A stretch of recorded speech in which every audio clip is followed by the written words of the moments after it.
के अन गर्छ के क्यामेरा हेलो अनि नमस्ते सबैजनालाई। आजको यो मेरो दोस्रो ब्लगमा तपाईलाई स्वागत छ। आजको ब्लग चाहिँ यो इभिनिङ राइडको बारे हुनेछ। यसमा म र मेरो साथी घुम्न जानेछौँ है त। सधैँ चाहिँ हाम्रो सेक्युरिटी दाइ त्यहाँ बसिराख्नु भएको छ।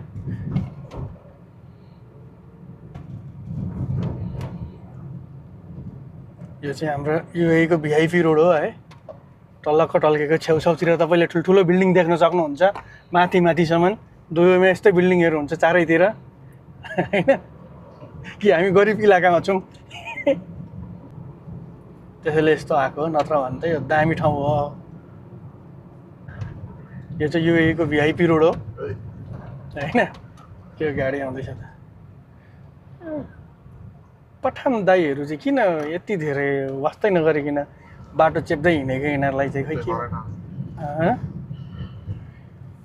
ओहो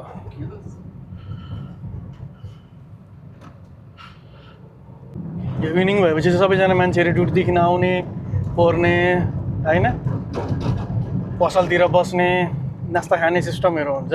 यो सबैहरू ड्युटीदेखि फर्केको हो। दिनभरि घाममा चाहिँ काम गरेर लेबर गरेर चाहिँ सबै यो यिनीहरू ठुल्ठुलो बसहरूमा हैन सब उनीहरू फर्केको हो रेस्ट गर्नलाई, अब सुत्नलाई। जुन यो एरिया छ जो म अहिले हिँडिरहेको छु यो लेबर क्याम्प हो। यहाँनिर चाहिँ प्रायः जस्तो लेबरहरू बस्छन् हैन। सबैजना दुःखमा काम गर्नेहरू, घाममा तातिनेहरू सबै यहीँ बस्छन्। यिनीहरू चाहिँ एभ्रिडे डेजर्ट सफारीको एक्सपिरियन्स लिन पाइन्छ यहाँनिर।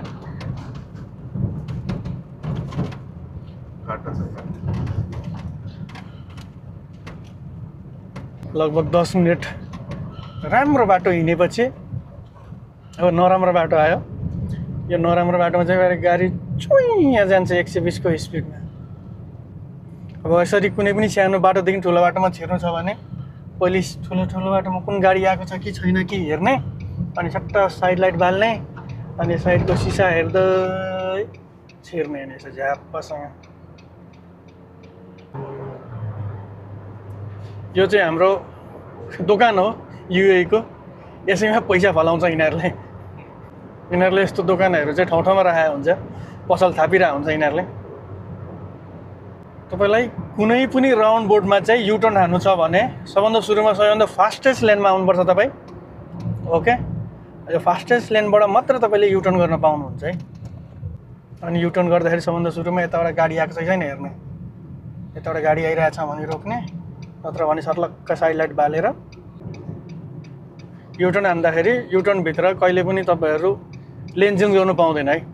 जुन लेनमा छिरेको छ त्यही लेनबाट बाहिर निस्किनुपर्छ।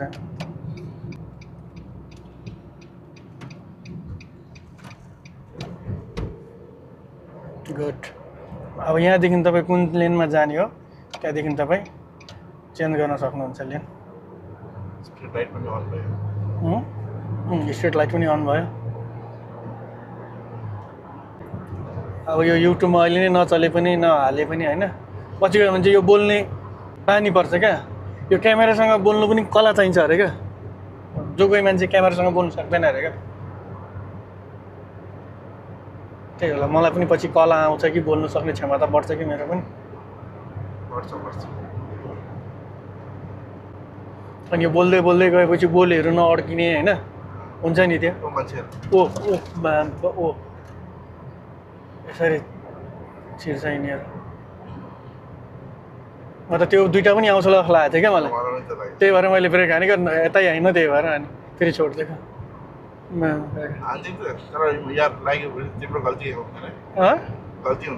हानेपछि अब त्यो ब्लड मनी तिर्नु परि नै हाल्छ। रुल्स हो। कसले लाइट बालेको ए यो हो गयाती जानुलाई पहिलो राउन्ड बोर्ड। अनि सहिले पनि यताको गाडी हेर्ने, कोही छैन सट्ट छिर्ने। अनि निक्लिने बेला सट्ट साइड लाइट बाल्ने, जुन लेनमा घुसेको छ त्यही लेनबाट बाहिर निस्किने। अब यहाँदेखि चाहिँ तपाईँ फेरि साइड लाइट बालेर यताउता दायाँ बायाँ हेरेर फेरि यो गर्न सकिन्छ। यही भिडियो नै आफूले बोलेको ठ्याक ठ्याक ठ्याक कट गरो अनि त्यही जोडो अनि हालिदियो पछि चाहिँ अलिअलि अनि केहरू एडिट गरेर होइन लाइटिङहरू खै के मिलाएर गर्नु चाहिँ सिक्नुपर्ने छ क्या यो टाइम चाहिँ सबैभन्दा बेस्ट टाइम हो क्या साँझको टाइम हो पट्ट अगाडिको त्यो ओरेन्ज कलरको लाइन होइन यो बाटो दामी रोमान्टिक खालको इन्भाइरोमेन्ट भयो त यार तर साथमा चाहिँ केटा भयो क्या पुरै बुढीको चाहिँ याद आउने टाइपको होइन तपाईँको पनि गर्लफ्रेन्डको याद आयो क्या तपाईँलाई दिनै त कहिले तपाईँको सेप्टेम्बरमा बिहे होइन बबाल भइहाल्यो नि तपाईँको पनि बिहे तपाईँले ठिक गर्नुभयो नेपाली केटीसँग बिहे गरेर क्या किन भन्नु न इन्डियन केटीहरू त भगाभग केटा मारेको मारै छ ओ साइड चाहिँ देखिन्छ कि देखिँदैन क्यामेरामा होइन यो चाहिँ अल्दाना सिटी हो यो पुरा त्यो ठुलो घर यहाँबाट देखिएको सबै त्यो अल्दाना सिटी हो यहाँबाट पनि अल्दाना सिटी जान सकिन्छ उपरबाट पनि जान सकिन्छ अर्को दोकान यहाँनिर भेटाइयो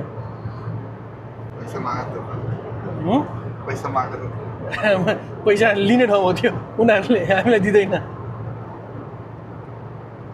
यो हो अल्दाना सिटी जाने बाटो ओके अब हामी जान्छौँ अल्दाना सिटीतिर होइन यता गाडी हेरेको सोच्नु त के सोच्नु र गाडी हेरेर अब जुन लेनमा छिर्यो त्यही लेनमा छिर्नु त पर्यो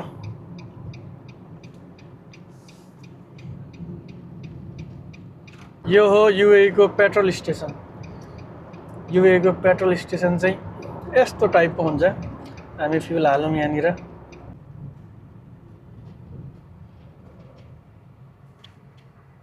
यहाँ पनि किन यो चाहिँ खाली हो यो साइड चाहिँ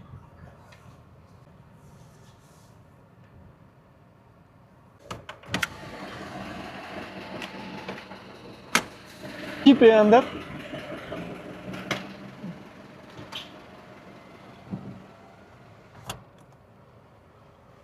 यहाँ चाहिँ पेट्रोल पम्प हो अहिले कसरी छ लिटरको यार भनेको 3 रुपियाँ 3 पैसा भनौँ 3.29 भनेपछि त ठ्याक्कै यसरी नै हालिदिन्छ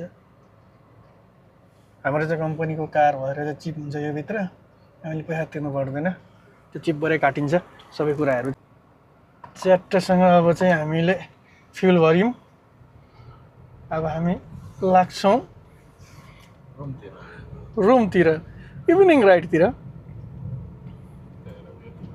चट्टो यो पनि दामी सिन देखिरहेको होला देखिनु चाहिँ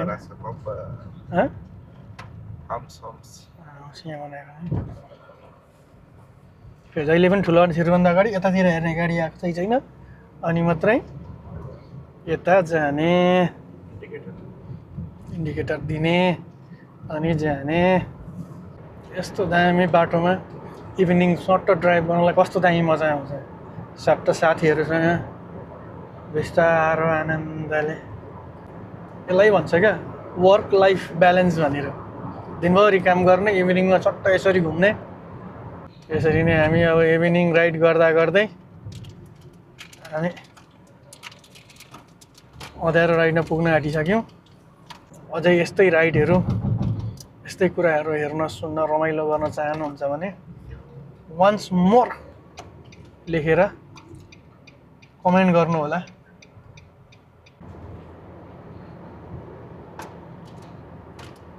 हामी त युट्युबर भइयो एक त गाडीको लाइट पनि झलला बलिरहेछ